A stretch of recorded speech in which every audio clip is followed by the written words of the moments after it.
परमेश्वर पिता का धन्यवाद करती हूँ। ये अवसर इस प्रकार आप लोगों से मिलने के लिए और प्रभु के वचन के सामने आने के लिए प्रभु अवसर मिला है। हर हालत में खुश रहना ये प्रभु का वचन है। और मैं इस आज के दिन के लिए जब मैंने सोचा तो एक वचन मेरे मन में आया।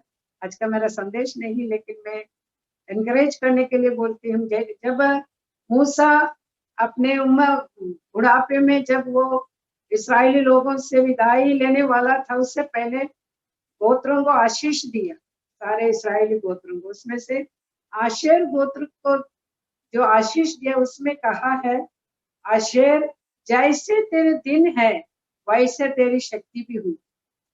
तो अभी ये कोरोना के कारण हम लोग जो है थोड़ा रेस्ट्रिक्शन में है, थोड़े दूरी में है, लेकिन प्रभु कहता है आज के समय के हिसाब से प्रभु हमको शक्ति और ताकत भी देगा। और मुझे खुशी है आप सब जो है समय का सदुपयोग कर रहे हैं, प्रार्थना में लगे हैं, वचन में लगे हैं, परिवार के साथ समय बिता रहे हैं और देश कानून का आदर करते हुए हम लोग प्रभु से प्रार्थना कर रहे हैं। और हमें ये विश्वास है प्रभु जरूर अपने लोगों की प्रार्थना सुनेगा। दिनों की प्रार्थना प्रभु सुनता है।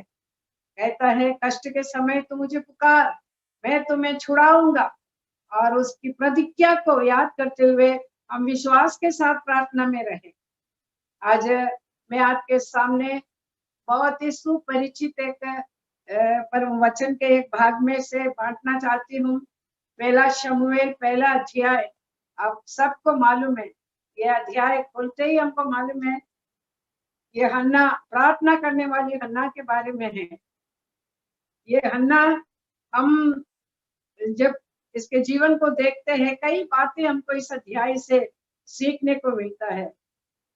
एक कहावत है, जिसकी उपासना हम करते हैं हम ऐसे उसके स्वरूप में ढलते जाते हैं।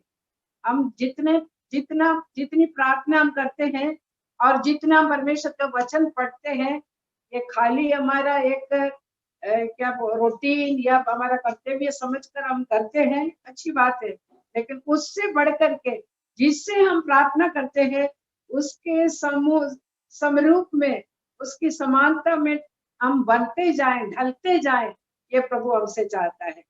और ऐसा एक समाज को दुनिया में, संसार में प्रस्तुत करने के लिए प्रभु यीशु आया कि कैसे उसकी सृष्टि और उसकी प्रजा होनी चाहिए। और वो हम जितने हम प्रार्थना करते हैं उतना हम उसके समान बनते जाने के लिए हम प्रयास करें, कोशिश करें, तब हमारे जीवन, हमारी प्रार्थना सार्थक होगी या हमारे प्रार्थना में कुछ ताकत है, ये दुनिया जानेंगे। प्रार्थना का उत्तर जरूर परमेश्वर देता है, लेकिन साथ साथ परमेश्वर चाहता है हमारा जीवन बदलता जाए, हम उससे बात करना सीखें, हम उससे सुनना सीखें और हम उसकी वाणी समझ करके उसके अनुसार आगे जीवन बढ़ाने के लिए प्रभु हमसे चाहता है।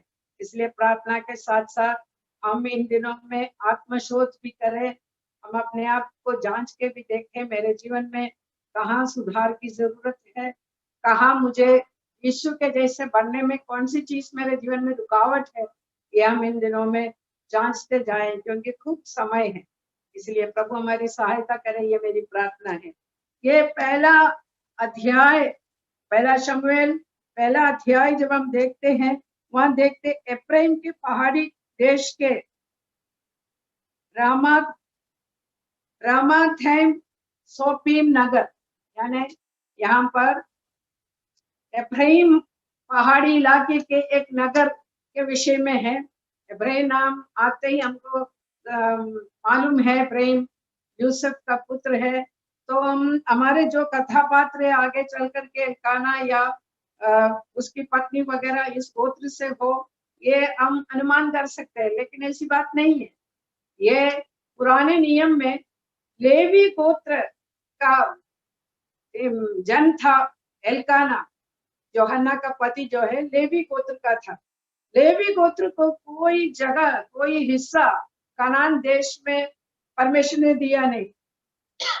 सब गोत्रों को जो हिस्सा बांट के जब यहोशू ने दिया, तब बोला, तुम सब अपने अपने हिस्से में से लेवी को जमीन या नगर दे देना, ताकि उनके उनके गुजारा उससे हो जाए।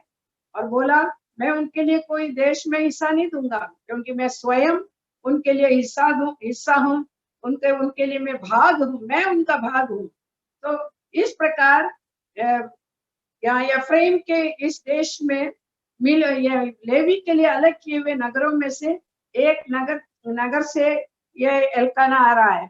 एल्काना वो एक बहुत बड़ा भक्त आदमी था, क्योंकि उसके जीवन के आगे हम देखते हैं वो हर वर्ष में बलि चढ़ाने के लिए जाते, और वो भी यह नहीं कि जैसे हम आज फोन के आगे या बैठ करके अपने घर में बैठ करके आराधना करते, ऐसे नहीं, या हमारे शहर में चर्च में जाते, ऐसा नहीं, दूर इनको जाना पड़ता। शीलो बहुत दूर था। शीलो के लिए बोलता है, यह लिखा है, जब एल्काना मेलबलि चढ़ाता था, यानी वो पुरुष प्रतिवर्ष, तीसरे पद में, अपने नगर से सेनाओं के यहोवा को दंडवत करने और मेलबलि चढ़ाने के लिए शीलो में जाता था। शीलो दूर था। शीलो एक दूसरा एक नगर था। वहां पर इसलिए जाता था क्योंकि मिलाप वाला तंबू उस समय वहां था। मिलाप वाला तंबू आपको मालूम है, जब मूसा इस्राएलियों को लेके मिस्र से छुड़ा के ला रहे थे, सीनै पर्वत के पास यहोवा ने उनको बोला, तुम मेरे लोगों के लिए, मेरे साथ उनकी मुलाकात करने के लिए एक निवास स्थान बनाना। वो निवास स्थान सिनै में बनाया, और इनके जंगल के यात्रा में जहां जहां गए, ये इस तंबू को, इस निवास स्थान को समेट के बांध के लेके चलते थे। जब कनान देश में वे लोग पहुंचे, मंदिर सुलेमान बनाने से पहले तक, तब तक ये शिलोह में था इनका, ये लगा रखा था मिलाप वाला तंबू या निवास स्थान। इसलिए वहां ये लोग हर साल जाते थे। हमसे बोले कि जैसे मेरे को बोले बम्बई शहर में हर साल जाना बलि चढ़ाने, कम से कम 3 त्योहार अटेंड करना है मुझे, तो बड़ा मुश्किल हो जाएगा, भारी पड़ेगा। और अभी इतने सुविधा है, इसके बावजूद भी हम झिझकेंगे। लेकिन उस समय सोच के देखिए, गधे के ऊपर या चल के ये लोग जाते थे तो कितने कष्ट उठाते होंगे। ये वो भी नहीं, इनके साथ भेड़ बलि भी लेके जाना होता था। और लेकिन ये प्रभु की उपासना करने में नियमित रूप से जाने वाला एक परिवार था। उसका फल हम आगे देखेंगे। इस परिवार के अंदर जन्म होने वाले शमूएल के जीवन में देखेंगे, वो भी कितना नियमित रूप से, अनुशासित रूप से प्रभु के वचन से जुड़े हुए, और प्रभु के वचन को प्यार करने वाला, और प्रभु के नियमों को स्थापित करने के लिए बहुत अपने आप को सुदृढ़ तरीके से अपने आप को समर्पित एक व्यक्ति के रूप में हम उनको देख सकेंगे। यहाँ पर एल्काना अच्छा तो व्यक्ति था, लेकिन उसके जीवन में हम देखते हैं हन्ना का कोई बच्चे नहीं थे, और इसलिए होगा पेनिना नाम के एक और पत्नी को उसने स्वीकारा। कोई लोग सोचते हैं पुराने नियम में ये अब्राहम को देखे तो वहां भी हम देखते हाजिरा है, और याकूब के जीवन में देखते तो वहां भी लेया है, और 2 पत्नियां वहां देखते राहेल लेया है। तो यहाँ भी देखते हैं क्या ये परमेश्वर ने उनको परमिशन दे रखा था क्या? नहीं। देखिए, हम रोमियो की पत्री 12 अध्याय में पढ़ते हैं, हमारे मन के नए होने से हम क्या करना है, हमको परमेश्वर के सिद्ध और भली इच्छा को हमको पहचानना है। एक बहुत बड़ा लेखक है, उन्होंने लिखा है 2 प्रकार के परमेश्वर की इच्छा के बारे में। एक है परमेश्वर का परफेक्ट विल, परमेश्वर के सिद्ध इच्छा, और दूसरा है परमेश्वर का परमिसिव विल। परमिसिव विल मतलब होने देता है, माना नहीं तो ठीक है तुम कर लो, लेकिन नतीजा की तुमको भुगतना पड़ेगा, ऐसे परमिसिव विल। तो उसमें से ये परमिसिव विल के अनुसार होगा। एल्काना इसको ये पेनिना को अपनाया, जिसमें से उसके लिए पुत्र उत्पन्न हुए। ये पहली बार नहीं है, इससे भी पहले भी हम देखते इब्राहिम के जीवन में भी सारा नहीं बोला, देखो मेरी ओर से आपको कोई संतान नहीं हो रहा है, तो ये हाजिरा को आप अपना लो ताकि अपने परिवार में संतान उत्पन्न हो। और हम देखते याकूब के जीवन में भी देखते, वो भी इस प्रकार की गलती कर बैठा। लेकिन आपको मालूम है, जब जब ऐसे परमेश्वर के परफेक्ट विल, सिद्ध इच्छा के बाहर जाकर हम अपने सहूलियत के लिए, सुविधा के लिए जब निर्णय लेते, कदम उठाते हैं, उसका नतीजा थोड़ा खराब होता है, समस्या खड़ी हो जाती है। अब्राहम के जीवन में भी था हाजिरा को और बालक को बाहर निकालना पड़ा। और हम लेया राहेल के जीवन में भी देखते हैं, वहां भी झगड़ा उत्पन्न हुआ है। और यहाँ पर हम देखते हैं, यहाँ भी हन्ना को रोज रोना पड़ता था, है वो पेनिना इसको चिढ़ाती थी, इसको तंग करती थी, इसको परेशान करती थी। लेकिन ये इसके बावजूद जो है, ये एक अच्छे आदर्श प्रस्तुत करते हुए हन्ना को हम बाद में देखेंगे। तो हम जो है, हमारे जीवन में आने वाले परेशानियों के लिए कभी कभी क्या मालूम परमेश्वर ने मेरे ऊपर क्यों ऐसा किया, नहीं, परमेश्वर नहीं करता। परमेश्वर यदि करता भी है तो वो भलाई के लिए करता है। हम देखते हैं प्रतिज्ञा के पुत्र इसहाक जब हुआ, या ऐसे केस में जहां पर उनको संतान नहीं था, उनको ठहरना पड़ा, फिर संतान हुआ, तो हमेशा फायदा के लिए रहे। जल्दबाजी करके हाजिरा से जब पुत्र उत्पन्न हुआ इश्माइल, उससे तो कितना अच्छा था प्रतिज्ञा का पुत्र इसहाक। और हम देखते हैं लेया राहेल के जीवन में भी, राहेल के जीवन में बच्चे नहीं थे, लेकिन राहेल का जो बेटा यूसुफ जो है, पूरे याकूब और उसके परिवार को संभालने लायक एकदम ऊंचे पर पहुंच गया। यहाँ पर भी हम देखते हैं, हन्ना का पुत्र नहीं था, लेकिन वो धीरज धर के प्रभु से प्रार्थना करके जब उसको प्राप्त हुआ तो एकदम श्रेष्ठ हुआ। तो परमेश्वर की इच्छा के लिए ठहर कर, परमेश्वर की इच्छा के अनुसार हमारे जीवन में जो आशीष आती है, उस आशीष के साथ संकट नहीं होती, उसके साथ मुसीबत नहीं होती। वो जो है प्रभु उनको आशीषित करके देता है। हम हमारे प्रतिदिन के जीवन में इस बात को ध्यान में रखना है, कोई बात को लेकर घबरा कर शॉर्टकट ढूंढने ना जाना, प्रभु के सन्मुख बैठ के पूछना, प्रभु आपकी मर्जी इस बात में क्या है, आपकी सीधी इच्छा क्या है, परफेक्ट विल क्या है। मैं अपनी सुविधा या जल्दबाज में कुछ पाना नहीं चाहती हूँ, मैं आपकी सिद्ध इच्छा के लिए ठहरती हूँ। यदि हम ऐसे कहेंगे और करेंगे तो हम सचमुच में आशीषित होंगे। हम देखते हैं एल्काना एक सज्जन इंसान था, यद्यपि उसने वो परमिसिव विल या उसके सहूलियत के अनुसार उसने बातों को अपने हाथ में लिया, तो भी हम देखते हैं वो अपनी जिम्मेदारी हन्ना के प्रति निभाता है। वो जब दुखी होती है, वो कहता है, पहला शमूएल पहला अध्याय और उसके 8 वचन में हम देखते हैं कि हे तू क्यों रोती है, उदास क्यों रहती है, क्या तेरे लिए मैं 10 बेटों से भी अच्छा नहीं। यानी एक पत्नी को इससे बढ़कर क्या सुनना है, एक पति की ओर से। भले ही इसके मन में भारीपन है, इसके मन में दुख है, लेकिन एक पति उस समय आकर के उससे कहता है तू क्यों उदास है। हमारे सचमुच में हम ये महिलाएं हैं, हम ये सीखें कि जब हमारे साथ वाले, हमारे बच्चे, शायद हमारे पति या कलीसिया के कोई लोग उदास है, तो हम अपने प्रेम को बांट करके, अपने प्रेम को व्यक्त करके उनके उस बोझ को हल्का करने के लिए प्रभु हमको हिदायत देता है कि हम ऐसे करने वाले हो। धन्य है वे जो शांति बांटते हैं, शांति दिलाते हैं, शांति के पुत्र है, पुत्री है, क्योंकि वे शांति पाएंगे। हम जो है ये आदत को हमारे अंदर डेवलप करना बहुत अच्छा होगा। यहाँ हम देखते हैं हर साल ये शिलो में जाते थे, मैंने बोला भेंट चढ़ाने के लिए, बलिदान चढ़ाने के लिए।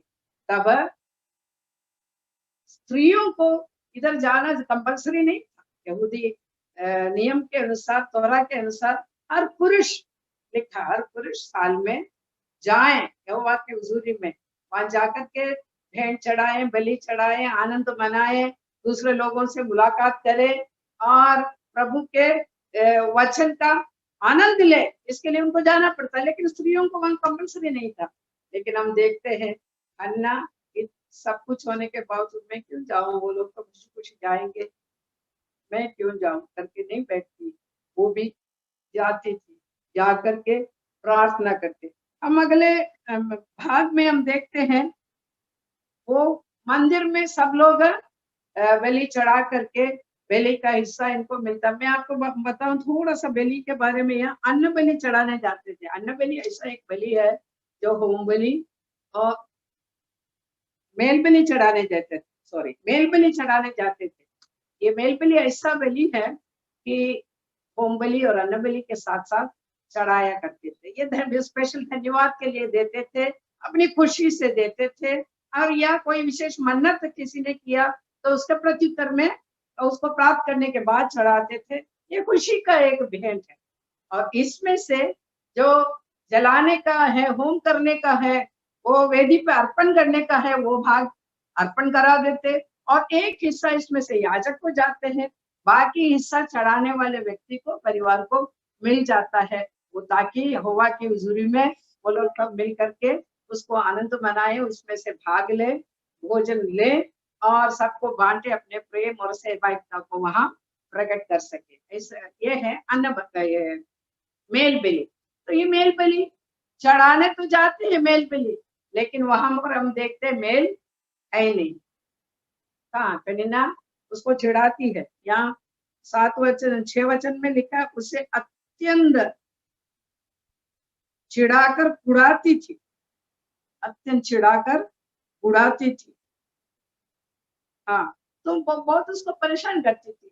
लेकिन इसका परवाह किए बिना जो हम देखते हैं हन्ना जो है परमेश्वर के हुजूरी में अपना हृदय उंडेलती है। वो उससे बदला लेने नहीं जा रही है, वो अपने पति को जा करके इसका दुख बताने नहीं जा रही है, अपने पक्ष लेने के लिए उसको विवश नहीं करती है।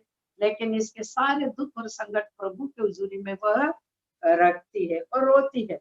वो उसको चिढ़ाने दो, लेकिन इसके दिल के अंदर खास इसकी प्रार्थना यह है कि मुझे एक पुत्र प्रभु दे, तो मैं उसको प्रभु के लिए चढ़ाऊं। और उस प्रार्थना के बीच में भी हम देखते हैं वहां पर एली उसको जो है मिसअंडरस्टैंड करता है।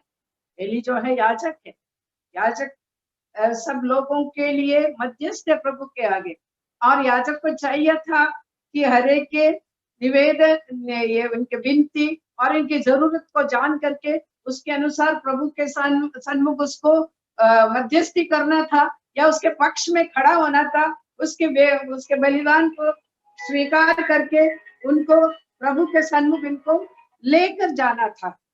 लेकिन वो कुछ नहीं, वो बोलता है तू, उसके 13 आयत में हम देखते हैं वह अन्ना मन ही मन कही रही थी, उसके होंठ तो हिलते थे परंतु उसका शब्द न सुन पड़ता था। इसलिए एली ने समझा कि वो नशे में है। तब एली ने उससे कहा, तू कब तक नशे में रहेगी, अपना नशा उतार। बाप रे, उसको इतना शौक लगा होगा कि मैं दुआ करने आई हूँ, मैं मेरे हृदय की वेदना को प्रभु के सन्मुख रखती हूँ और मैं आवाज तो नहीं निकाल रही, वो चुपचाप प्रार्थना कर रही थी। लेकिन यहाँ पर इसकी प्रार्थना भी गलत समझा गया वहां के अगुवे से, लीडर से। मैं सोच रही हूँ अब में से कोई हो तो शायद हम प्रत्युत्तर जरूर देते। अरे मैं तो प्रार्थना कर रही, आपको दिखता नहीं है, या प्रार्थना भी करना पड़ गया क्या, यूं करके वो एकदम मुंह तोड़ जवाब नहीं देती है। एक तो मैं तो इसको सराहना चाहती हूँ इसकी उसके उस सहन शक्ति के लिए। वो मन में व्याकुल होकर यहोवा से प्रार्थना करने और बिलक बिलक कर रोने लगी, प्रभु के सामने वो रोने लगी। लेकिन इंसान से वो बिल्कुल ध्यान नहीं दिया, या ध्यान मतलब उसको बुरा नहीं माना। देखिए भजन संहिता 37 उसके पहले वचन में लिखा है, गलत काम करने वालों के कारण तुम उड़ना नहीं। उड़ना मतलब मन ही मन में दुख होना और हम परेशान होना, मन में ऐसे परेशान होने से प्रार्थना भी नहीं निकलती है, और मन में किसी के प्रति बुराई रखने से प्रार्थना भी नहीं सुनी जाती है। हमारी प्रार्थना प्रभु सुनना है तो हमारे मन परमार्थ और निष्कलंक होना चाहिए, क्योंकि वचन में लिखा है, यदि मैं दिल में अनर्थ बातें रखी रहती तो परमेश्वर मेरी प्रार्थना नहीं सुनी, नहीं सुनी। इसलिए वो एकदम एक्चुअल रीति में वो प्रार्थना करती है। लेकिन मैं यहाँ पर अपने को एली के जीवन से भी कुछ समझना है। एली खुद के जीवन के बारे में मेरे ख्याल से चिंतित होगा। जो स्वार्थपरक लोग हैं, स्वार्थता को मन में रखे रहते हैं, वो दूसरों की वेदना को समझ नहीं पाते। उनको हमेशा मेरा घर, मेरे लोग, मेरी रोटी, मेरी बात, इसी में लगे रहते होंगे, इसलिए उसको इस औरत के वेदना, अन्ना के वेदना समझ नहीं पाए हैं। हमारे अंदर यदि सच्चा प्रेम है, सच्चे परमेश्वर की सद्गुण हमारे अंदर है, सच्ची खराई हमारे अंदर है, तो हम दूसरों की वेदना को समझ पाए, और दूसरा को वेदना समझ पाए, ऐसे लोगों को ही परमेश्वर इस्तेमाल करता है, और वैसी प्रार्थना, ऐसों की प्रार्थना परमेश्वर सुनता है। यदि ये हमारे अन्ना की जगह में और कोई औरत हो या हम में से कोई हो तो कहेंगे, देखो आप अपने घर की बात देखिए, आपके बेटे तो प्रभु में है ही नहीं, वो तो कितना गंदा जीवन बिता रहे हैं और सबको सताते हैं, और वैसे ही आप पतना में है, आप मेरे ऊपर क्यों उंगली उठा रहे, ये बोल सकते हैं। लेकिन उसने कुछ नहीं बोला। तो मैं ताजुब करती हूँ उसकी सहनशीलता के लिए। बहुत सहनशीलता उसके अंदर था, वो समझदारी उसके अंदर था। उसका एक टारगेट था, मेरी प्रार्थना प्रभु सुने, और उसका एक एक्सपेक्टेशन था, उसका एक आकांक्षा थी कि मेरी प्रार्थना के उत्तर में प्रभु मुझे संतान दे। बस वो उसी पर लगी हुई थी। वो याजक को दोष लगाने, एली के बच्चों के बारे में कुछ कहने के लिए, बुराई करने के लिए, वो सबको मालूम है उनके परिवार के बारे में, वो परमेश्वर से दूर थे वो बच्चे, लेकिन वो कुछ नहीं बोलती है। वो फिर भी एली को बड़े आदर से बात करती। देखो, आदर करना वो जानती। वो बोलती है कि नहीं है प्रभु, मैं तो दुखिया हूँ, मैंने ना तो दाख मधु पिया है और न मदिरा, मैंने अपने मन की बात खोल कर यहोवा से कही है।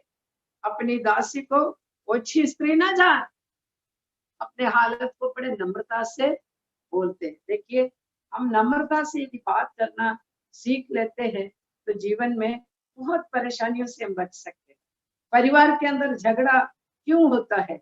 हमारे शब्द जो है कटु होते हैं, और हम एक से बढ़कर के एक शब्द के साथ हम वार करते हैं, जो शब्द के द्वारा वार करते हैं, इसलिए परिवार में झगड़ा होता है, पड़ोसी में झगड़ा होता है, कलीसिया में झगड़ा होता है।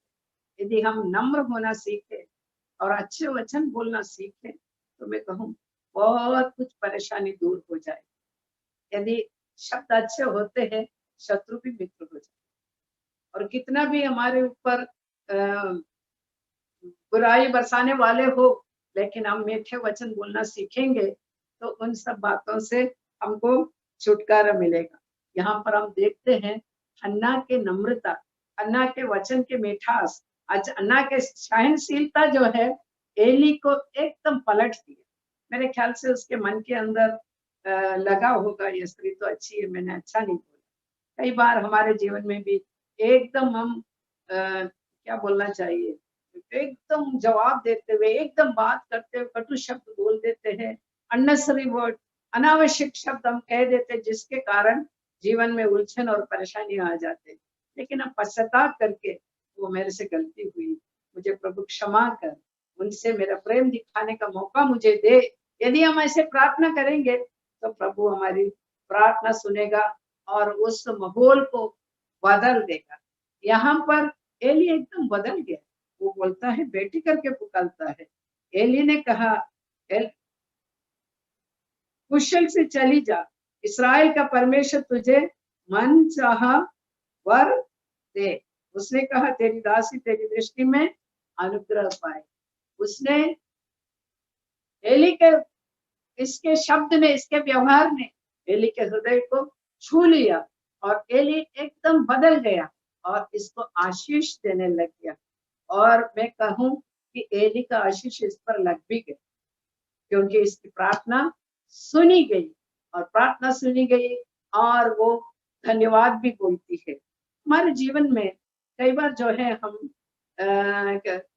गलती को एक्सेप्ट करने का एक मानस हमारे अंदर नहीं, हम तो उसको रेक्टिफाई करने या ऐसा नहीं सफाई देने में हम ज्यादा कोशिश करते हैं, उसके लिए हम ज्यादा समय लेते हैं, उसके तैयारी में हम रहते हैं।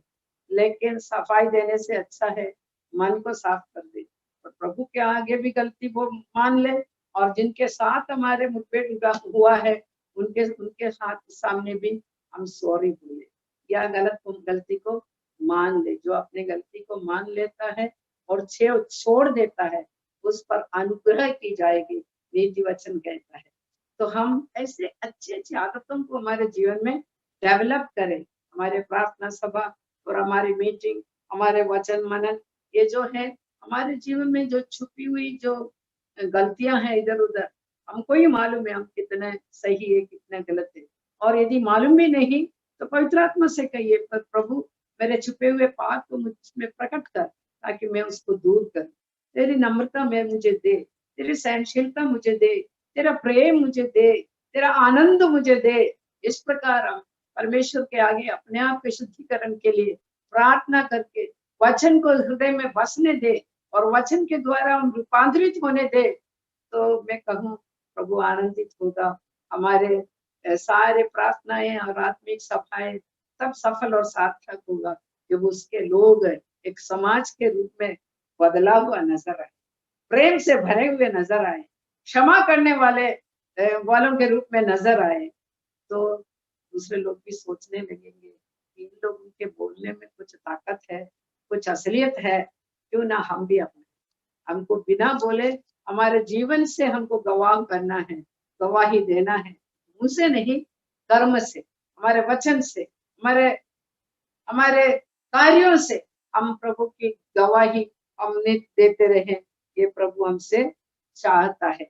मैं आप लोगों के साथ ये आज बांटना, एक और बात ये करना बांटना चाहती हूँ, वो ये है कि हन्ना परमेश्वर के सन्मुख में प्रार्थना किया कि यदि तू मुझे एक बच्चा दे तो मैं मुझे उसे तेरे सन्मुख वापस ला करके दे दूंगी, अर्पित करूंगी, दे दूंगी और तेरी सेवा के लिए समर्पित करूंगी।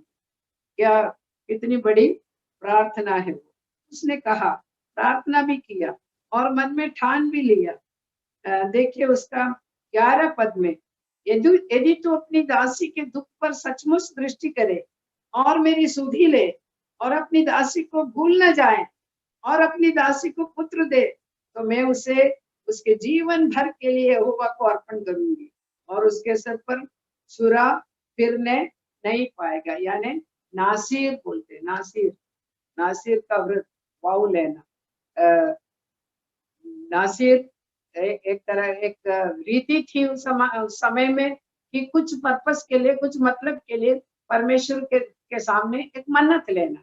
ये नासिर के मन्नत में बाल नहीं काटते हैं, तो बोलता मैं उसके ऊपर उसके सिर में बाल काटूंगा नहीं, उसको तेरी सेवा के लिए समर्पित करूंगी। और ये प्रार्थना करके चली गई और सचमुच में उसने जब परमेश्वर की इच्छा में होकर जहां तक हो सके परमेश्वर के नियम विधि के अधीन होकर उसने जब प्रार्थना किया, उसके मन के अंदर संतुष्टि आ गई।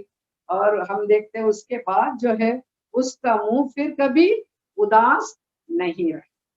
मेरे ख्याल से जब हम प्रार्थना करते हैं ना, बहुत कठिन समस्या भी हो, कुछ प्रार्थना के बाद हमारे मन के अंदर शांति आ जाती है। तो पवित्र आत्मा हमको साथ देता है, हमारे साथ प्रार्थना करता है पवित्र आत्मा, और पवित्र आत्मा हमारे अंदर एक ढाढ़स देता है, एक ईमान देता है कि तुम्हारी प्रार्थना कुछ हो, कुछ भी हो, प्रभु ने सुन लिया, प्रभु की इच्छा के अनुसार होगा, तू अब तसल्ली कर सकती है। एक शांति हमारे अंदर आ जाती है। वो शांति अन्ना के जीवन में हम देखते हैं और वो वहां से चली गई और अगले साल की तैयारी है एल्काने के परिवार में शिलो में जाने के लिए, लेकिन अन्ना नहीं जा रही है क्योंकि उसके पास एक छोटा बालक है। वो उसके कारण बोलती है मैं नहीं आ रही हूँ, आप लोग जाइए। परिवार के कारण, उस बच्चे के कारण वो वहां रहती है। ये भी जरूरी है, घर का बच्चों का देख रेख करना, उनको पालन पोषण सही रीति से करना, उनको क्या चाहिए, वो क्या कर रहे हैं, वो फोन पर किससे बात कर रहे हैं, वो नेट में क्या देख रहे हैं, ये सब देखना बहुत जरूरी है हम बहनों को, माताओं को। नहीं तो हमारे बच्चे आजकल के इस मीडिया के जमाने में कहाँ खिसक जाएंगे हमको पता नहीं चलेगा। हम मुझ जैसों को आता नहीं, लेकिन जरूर पूछते बच्चों से। और प्रभु का धन्यवाद हो भय मानने वाले बच्चों के लिए, जो माँ बाप की बातों को मानते हैं, वचन को समझते हैं और परमेश्वर का भय हमेशा उनके अंदर रहता है। हमको इस बात के लिए भी ध्यान देना जरूरी है। इस साल वो नहीं गई, लेकिन हम देखते हैं कुछ समय के पश्चात फिर वो जाती है शिलो में बालक के साथ, वो ले जाकर के उसको वहां पर छोड़कर आने की तैयारी में जाती है। कभी कभी हम लोग जो है मन्नत मान लेते हैं, पर जब दुख में संकट में जब बहुत परेशानी होती है, अरे प्रभु मेरे लिए ऐसा करेगा तो मैं इतना दान चढ़ाऊंगी, या इतना दिन फास्टिंग रखूंगी, या इतने लोगों को समाचार सुनाऊंगी, या मैं एक कन्वेंशन कराऊंगी, या एक गांव के कलीसिया के लिए मैं भवन बनाने में मदद करूंगी।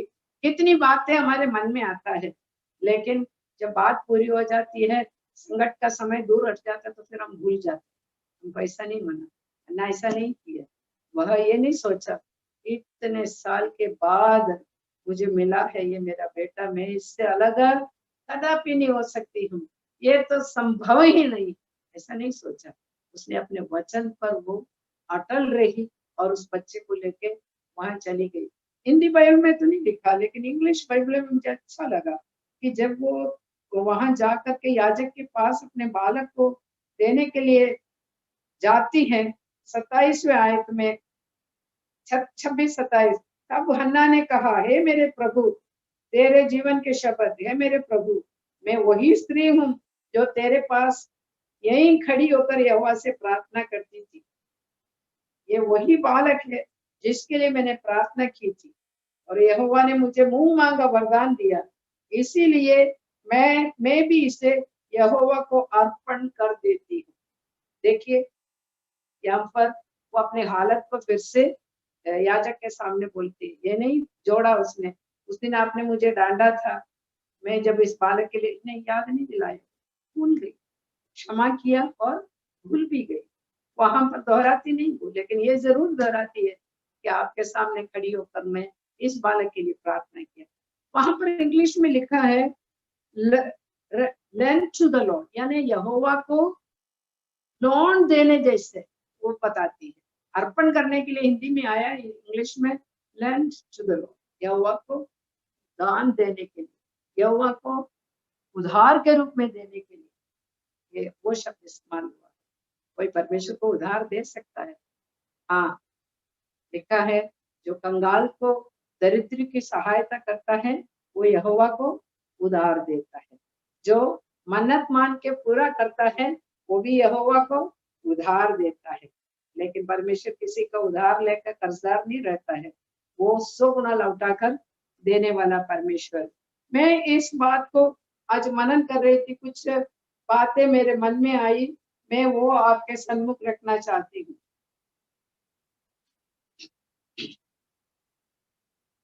हम देखते हैं अन्ना जो है बहुत ही सहनशील स्त्री थी, बहुत ही बर्दाश्त करने के लिए उसके अंदर था।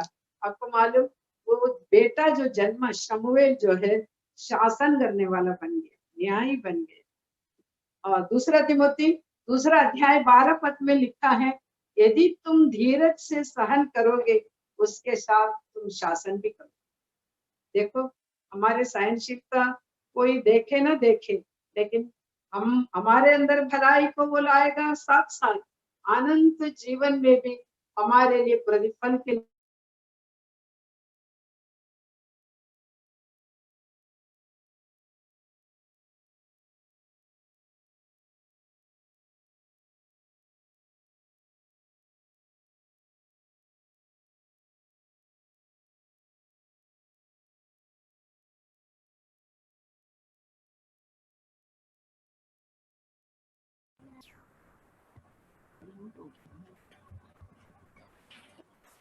जज का काम करता है, एक्यूट जज के रूप में। 7 अध्याय उसके 16 पद में लिखा है, इसे यही पहला शमूएल 7 अध्याय और उसका 16 पद में लिखा है, वो प्रति वर्ष बेतेल और गिलगाल और मिस्पा में घूम घूम कर उन सब स्थानों में इस्राएलियों का न्याय करता। प्रति वर्ष ये परिवार आराधना के लिए दुख उठा के जाते थे, लेकिन उस घर का बेटा अभी घूम घूम के चीफ जज है, जज करता है, न्याय करता है। और इस्राएल का अंतिम न्याय के रूप में वो शीर्षक उसको मिला, वो उपाधि उसको मिला, क्योंकि उसकी माँ ने सहन किया, उसके पिता ने नियमित रूप से प्रभु की आराधना नहीं छोड़ा। यदि आत्मिक परिवार है जो हम बोलते हैं उसका पालन हम करने वाले हैं, तो निश्चित रूप में उसका फल आने वाले दिनों में प्रभु हमारे परिवार में दिखाएगा। बहुतों को प्रभु हमारे परिवार के द्वारा आशीष पहुंचाएगा। प्रभु के नाम महिमा पाए। और हम देखते हैं हन्ना प्रार्थना करने वाली थी, हन्ना प्रार्थना किया है, चिढ़ाती थी तभी प्रार्थना किया, दुखी हुई तभी प्रार्थना किया, एली ने उसको गलत समझा तभी प्रार्थना किया, और उसकी प्रार्थना में विश्वास था, विश्वास के साथ उसने प्रार्थना की। हम देखते हैं उसका पुत्र शमूएल जो है, जब देश में शासन का भार, न्याय का भार उसने अपने ऊपर लिया, तो न्याय का जो जज जब जज की कुर्सी संभाला, इतना ही नहीं, देश में घूम घूम कर शासन किया, न्याय किया, इतना ही नहीं, वो बड़ा प्रार्थना करने वाला है। उसका 7 अध्याय में लिखा है, 7 का 5 में, आप सुन रहे हैं ना सब? आंटी सुन रहे? जी हाँ।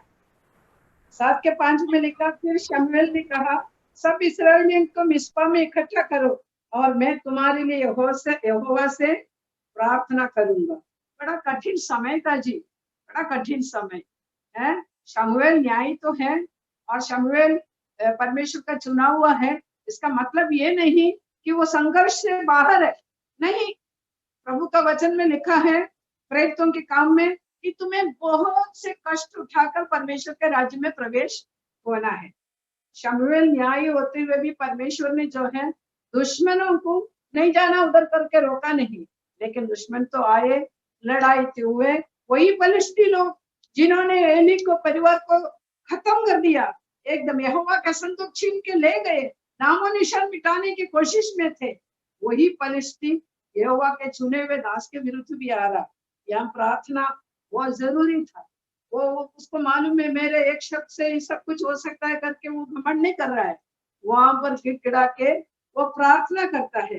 लेकिन उसी अध्याय को आप आगे देखेंगे, हम देखते हैं जो फलिस्ती लोग पहले इन लोगों को खत्म किया, इनको एली परिवार को नष्ट किया, कई इस्राएलियों को मार डाला, यहोवा के संदूक को उठा के ले गया, लेकिन वही फलिस्ती के आगे परमेश्वर बहुत बड़ा चमत्कार करता है। देखिए शमूएल के पास मेरे ख्याल से ज्यादा बंदूक या जो युद्ध के सामान, घोड़े वगैरह कुछ नहीं है, लेकिन उसके घुटना ताकतवर था, घोड़े नहीं, लेकिन उस घुटने का इस्तेमाल जब उसने किया, प्रार्थना जब किया, परमेश्वर ने बड़ा अद्भुत चमत्कार किया। वहां लिखा है उसके 10 आयत में कि और जिस समय शमूएल होम बलि को चढ़ा रहा था, उस समय फलिस्ती इस्राएलियों के साथ युद्ध करने के लिए निकट आ गए। अब उसी दिन यहोवा ने फलिस्तियों के ऊपर बादल को बड़े कड़क के साथ गरजा कर उन्हें घबरा दिया और वे इस्राएलियों से हार गए, इनके ताकत से नहीं, प्रार्थना की बल से। देखिए प्रार्थना करने वाली हन्ना से जन्मा पुत्र शमूएल जो है प्रार्थना करना सीखा। मेरे ख्याल से वो गोद में दूध पीता होगा तभी हन्ना प्रार्थना की होगी, और जब वो जितने समय अपने घर में रहा उसने देखा होगा उनके प्रियजनों को प्रार्थना करते हुए, वो आदत ऑटोमेटिकली उसमें आ गया और वो प्रार्थना में वीर बन जाता है, और प्रभु उसके लिए, प्रार्थना करने वालों के लिए अद्भुत काम करते हैं। किसी को तो रथों पर, किसी को घोड़ों पर भरोसा है, लेकिन हमें अपने परमेश्वर यहोवा पर भरोसा है। हालेलुया। हमारे विरोध में कितना भी बड़ा शत्रु उठ के आए, कितना भी हमारी परिस्थिति खराब हो, कितना भी हमारा देश या पूरा संसार इस समय के अनुसार भयभीत हो, प्रॉब्लम में हो, लेकिन हमें एक हथियार पिता ने दिया है, प्रार्थना का हथियार। और प्रभु न जाने कौन सा गर्जन, कौन सा मेघ को बड़े बादल को बड़े कड़क के साथ गरजा कर इन वायरस को घबराएगा, हमको नहीं मालूम। हमको प्रार्थना करने के लिए बोला है और हम निश्चित रूप से प्रार्थना करें। तो प्रार्थना करने वाला शमूएल, और 8 अध्याय में देखते वो प्रार्थना करते हैं। लोग जो है, यदि भी ये जज है, यहोवा की ओर से भेजा गया है, यहोवा का संदेश उसके पास है, लेकिन मानते नहीं ये लोग। लोग बोले हमको एक राजा चाहिए। देखिए मिस्र से निकाल के लेके आया तो व्यवस्था विवरण में इन लोगों को बोला था तुम अन्य जातियों के समान मत बनना। अन्य जातियों के पास उनके राजा है, उनके देवता है, उनके वो है, ये है, तुम वो सब लेना नहीं और ना तुम उनके समान बनना। लेकिन इनको लगा सबके पास राजा, हमारे पास नहीं। ये मानसिक विचार। तो ये शमूएल वहां भी प्रार्थना करता बोलता है कि तुम ऐसे मत करो, लेकिन परमेश्वर उसको बोलता है तो अभी जो है छोड़ दे उनको बोलने से फायदा नहीं। यहाँ पर भी परमेश्वर के परफेक्ट इच्छा नहीं, परमिसिव विल हम देखते हैं, यानी परमेश्वर होने देता है। अच्छा चाहिए कर लो, पर मैं पीछे रहूंगा, तुम्हारी इच्छा ठीक है, मैं सहन कर लेती हूँ। परमेश्वर करुणामय है, इसलिए हम लोग भस्म नहीं होते, होने देते हैं। लेकिन उसके साथ साथ आने वाले जो है बुरे फल भी ऐसे लोगों को भुगतना पड़ता है। और 12 अध्याय में देखते हैं, वहां पर भी आज्ञा का उल्लंघन हम देखते हैं, परमेश्वर के नियम को नहीं पालते। सब वचन पढ़ने को टाइम नहीं, लेकिन वहां हम देखते हैं वहां भी प्रार्थना करता है। शमूएल बोलता है मैं तुम्हारे लिए प्रार्थना ना करने का पाप नहीं करूं। यानी प्रार्थना करने के लिए हमको जब वो प्रभु कहता है नहीं करता है तो वो पाप है। मैं हमारे जीवन में ये पाप प्रभु ना गिने, ये मेरी दुआ है। क्योंकि मैं खुद जो है, हम सब जो है बहुत से कामों में व्यस्त रहने के कारण प्रार्थना जो है एक तरफ रख देता है। प्रभु का अनुग्रह हम उसके लिए चाहते हैं। और हम देखते हैं ये एक बहुत बड़े आराधना करने वाली थी। अन्ना जो है हम देखते हैं बहुत आराधना करने वाली स्त्री थी, बहुत आराधना, वो दिल से आराधना करती है। और उसके आराधना के कारण जो है उसका बेटा जो है एक बहुत बड़ा प्रोफेट बन गया है। वो आंसू बहाकर आराधना करती थी। कुछ लोग हमारे कलीसिया में जब नए लोग कुछ लोग आए तो मुझे अभी भी याद है, बोलते आप लोग ये आराधना के बीच में रोते क्यों, प्रार्थना के बीच में रोते क्यों है, उनको समझ में नहीं है। लेकिन दिल खोलकर जब हम आराधना करते थे, कभी कभी हमारा हृदय टूटा हुआ रहता, उसके कारण आंसू, कभी कभी आनंद के कारण आंसू, कभी कभी जो है प्रभु ने कितने उपकार किया उसके लिए मैं क्या दूं बोल के आंसू हमारे हृदय से निकलता है। हम देखते हैं अन्ना जो है एक आंसू बहाकर आराधना करने वाले थे। पहले अध्याय का 10 आयत में देखते हैं। और फिर हम देखते हैं वो हृदय उंडेल करके अब जो कुछ प्रभु देता है उसको वापस देने की तैयारी के साथ आराधना करते, हम लेकर के हमारे पास रखने के लिए नहीं, लेकिन जो प्रभु देता है उसके राज्य में इस्तेमाल होने के लिए प्रभु हमसे चाहता है। फिर हम देखते हैं वो चुपचाप भी आराधना करता, साइलेंट वर्शिप, बहुत चुपचाप। डेली को समझ में नहीं आया आराधना कर रही है, हम चलते फिरते हमारी यात्रा के बीच में, हमारे काम के बीच में हम आराधना करना है, हमारी आदत बन जाए तो वो प्रभु पसंद करता है। इतना ही नहीं, वो एक विजयी आराधना करते करते वो छोड़ा नहीं और वो मायूस होकर के ढीली नहीं हुई, लेकिन वो उसने विजय प्राप्त किया। ऐसे आराधना हम देखते बालक होने के बाद भी दूसरे अध्याय में क्या गीत वो गाती, क्या आराधना वो करती। उस पढ़ी लिखी थोड़ी थी, पोएम लिखना उसने सीखा नहीं था, लेकिन अंदर से अंदर, उसके अंदर से जो है वो प्रार्थना का जो है वो आराधना का स्वभाव जो है उसके अंदर था, इसलिए वो गीत के रूप में बाहर आया। और वो इतना आराधना करने वाली थी, इसलिए उसके लिए लिखा है वो एक इंस्पायर्ड प्रॉफिट उसका बेटा बन गया, यानी परमेश्वर से वचन प्राप्त करने। तीसरा अध्याय उसका 19 में लिखा है, 21 में लिखा है, और उसके मुंह से निकलने वाला एक भी वचन व्यर्थ जाने नहीं दिया है। तो प्रभु के सानिध्य में खड़े होकर, प्रभु की हुजूरी में खड़े होकर प्रार्थना करने वाला वो बन गया, सॉरी भविष्यवाणी करने वाला वह बन गए। वो याजक, वह एक न्यायी भी था, प्रार्थना करने वाला था और भविष्यवक्ता भी हो गए, यानी प्रभु से संदेश लेकर के लोगों को देना। और मुझे बहुत अच्छा लगता है वो तीसरा अध्याय का 20 पद में कि उसके वचन मुंह से निकलने वाला एक भी वचन व्यर्थ में जाने नहीं। तो काश की हमारे शब्द के गिन के हम सोच के परमेश्वर की इच्छा हित के अनुसार हम बोले तो उसको प्रभु खाली होने नहीं दे। हमारे वचन के साथ प्रभु खड़ा रहेगा, हमारे प्रार्थना के साथ प्रभु खड़ा रहेगा। जब संदेश कलीसिया से सुनाया जाएगा, प्रभु उस बात के लिए एकदम खड़ा रहेगा। वचन में लिखा है, जिसका मन उसकी ओर लगा हुआ है, एकाग्र चित्त है, उसके लिए बड़े बड़े काम करने के लिए परमेश्वर के आंखें चारों तरफ घूमती है। मैं उसके लिए कौन सा काम? काश की मेरी प्रार्थना को और मेरे दिल की इच्छाओं को प्रभु ग्रहण करे और उसको पूरा करने के लिए वो उसकी जागरूकता मैं समझ लूं, मैं आनंदित हो जाऊंगी, मैं उत्सुक हो जाऊंगी और अधिक मैं सेवा में अपने आप को डालने के लिए मैं तैयार हो जाऊंगी। वचन है प्रियो, हमको कभी भी इन बातों से, किसी भी बातों से जो है हमको हिम्मत नहीं हारना है। चारों ओर क्या हो रहा है, लोग परेशान हो रहे हैं, कलीसिया में लोग आ नहीं पा रहे, संगति नहीं हो रही, ये सब प्रभु जानता है। प्रभु का एक उद्देश्य है इसके पीछे। प्रभु आपकी क्या मर्जी है उसको पूरी होने दे, और हमारे जीवन में आप क्या करना चाहता है उसके लिए मैं तैयार हो जाती हूँ, करके हम अपने आप को प्रभु के सन्मुख समर्पित करके दीन होकर प्रार्थना करें। आपको मालूम है पिछले दिनों में अपने वचन सुने कि हमको ऐसे मौके पर क्या करना चाहिए। परमेश्वर के वचन में लोगों ने ऐसे अवसरों का फायदा कैसे उठाया, लेकिन एक बात हम जरूर ध्यान दें, इस अवसर को बहुमूल्य जान करके सेवा के लिए, आत्मिक वृद्धि के लिए, एक दूसरे को प्रोत्साहित करने के लिए, एक दूसरे को मदद करने के लिए, खुदा के राज्य की वृद्धि के लिए हमसे जो बन पड़ता है करने के लिए हम तैयार रहें, ताकि परमेश्वर के आशीष हमारे ऊपर हो। काश की अन्ना के समान हमारे जीवन हो, बदला ना लेने वाली।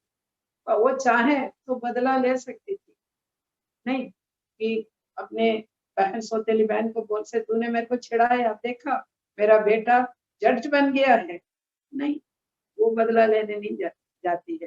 रोमियो के पत्री 12 अध्याय 19 पद में लिखा है, बदला लेना मेरा काम। हम बदले का भावना दिल में रखना ही नहीं। वहां पर बहुत मुझे दिल को छुआ, मैंने आज वचन फिर से उसको पढ़ा था, रोमियो की पत्री 12 अध्याय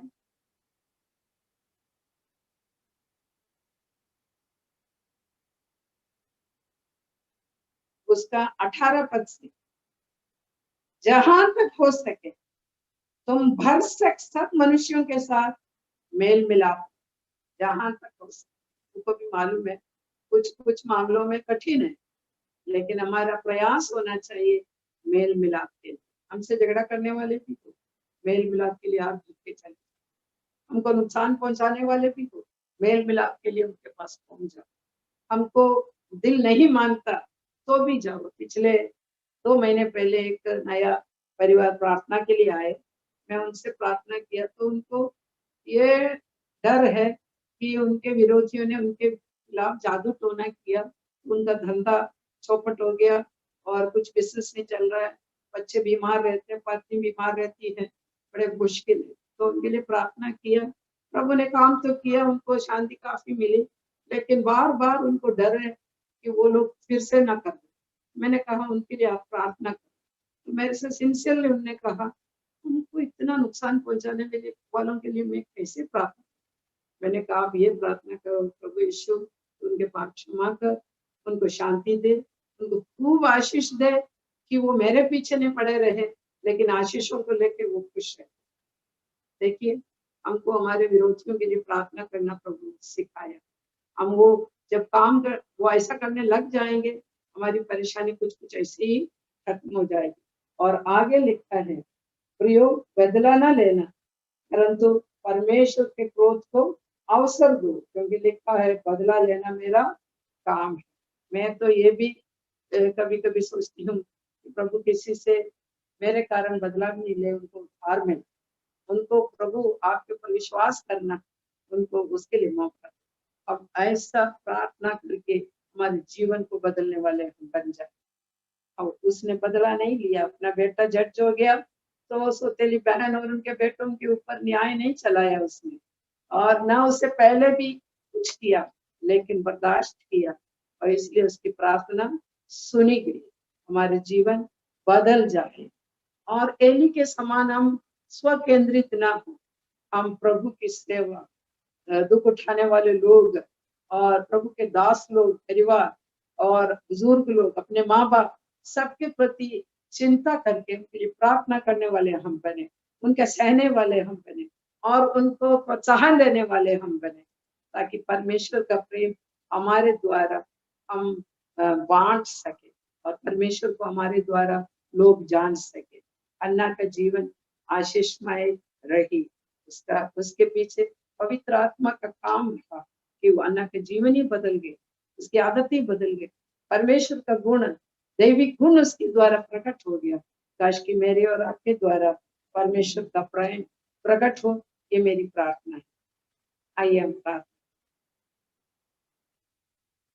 परमेश्वर पिता, इस समय प्रभु जी हम धन्यवाद करते हैं इस प्रकार की संगति के लिए। दूर दूर हमारी बहनें बैठी, सबके हालत अब जानता है परमेश्वर। हालेलुया। बिना प्रभु जी भोजन के कोई न रहने पाए, बिना वस्त्र के कोई न रहने पाए। प्रभु जी किसी के जीवन में अशांति हो तो उस अशांति को दूर कर दे। अन्ना के समान प्रभु जी हमारे जीवन को प्रार्थनामय बना दे, सहनशीलता में दे परमेश्वर। हम मन्नत प्रभु जी मानकर पूरा करने का अनुग्रह दे। अन्ना के समान आराधना का मन हमें दे प्रभु जी। सब कुछ तेरे लिए उंडेलने के लिए सहायता कर परमेश्वर। Oh hallelujah. तेरे लिए खर्च करने के लिए, तेरे लिए प्रभु जी सब कुछ प्रभु जी त्याग करने के लिए अनुग्रह हमको दे परमेश्वर, ताकि हमारे द्वारा, हमारे परिवार के द्वारा, हमारी सेवा और कलीसिया के द्वारा प्रभु जी आपका नाम महिमा पाए, बहुत उनको शांति मिलने पाए। इसमें प्रभु जी जो जो लोग दुखी है उनके लिए प्रार्थना करते परमेश्वर, उनको शांति दे। अपने प्रियजन को खोने के कारण जो दुखी है प्रभु जी, उनको प्रभु जी अद्भुत शांति प्रदान करे, ऐसी प्रार्थना करते। प्रभु जी हमारे देश के लोग है और दुनिया भर के देशों के लोग प्रभु जी इन दिनों में परेशानी में है। प्रभु जी पवित्र आत्मा आप अधिकारियों को सुबुद्धि दीजिए, क्या कदम आगे उठाना है, कैसे इसको हैंडल करना है। पवित्र आत्मा उनको बुद्धि देकर सहायता करिए। आपके हाथ में हर एक बात को हम रखते हैं प्रभु जी। प्रभु जी आपके वचन को प्रभु जी सामर्थ्य रूप से प्रभु जी कार्य करने दीजिए। वचन भेजकर उन्हें चंगा करिए परमेश्वर, ताकि प्रभु जी लोग आनंदित हो सके और शांति सब जगह प्रभु जी हो जाए। ये प्रभु जी प्रार्थना प्रभु यीशु मसीह के नाम से